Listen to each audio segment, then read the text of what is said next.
Science Kids Academy. First of all, wish you a very happy Republic Day to everyone. आज हम Republic day 72 Republic day celebrate करने जा रहे हैं और ये हर साल 26 जनवरी को सेलिब्रेट होता है. तो चलिए आज हम 10 लाइन्स इन रिपब्लिक डे के बारे में जानेंगे और ये ज़्यादातर इम्पॉर्टेंट है स्टूडेंट लोग के लिए क्योंकि उन लोग को 10 लाइन्स लिखने के लिए बोला जाता है और उन लोग को याद रखने के लिए भी बहुत ही ज़्यादा ये इम्पॉर्टेंट है. तो चलिए वीडियो को शुरू करते हैं. 72 Republic day.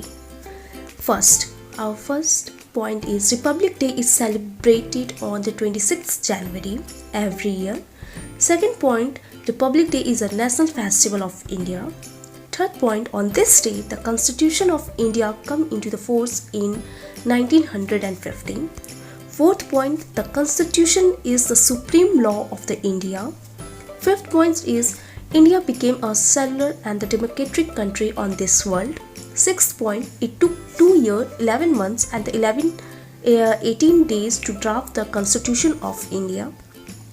Seventh point, celebration of Republic Day of India happens on the Rajpath in New Delhi. Eighth point is Republic Day is declared as a public holiday. Ninth point is the end of Republic Day, the President of India distributed Padma Award to the civilians of the India every year. Now this is the last 10th point is Republic Day gives the message of unity, harmony and the equality. Video अच्छा लगा हो तो like subscribe comment जरूर कीजिएगा.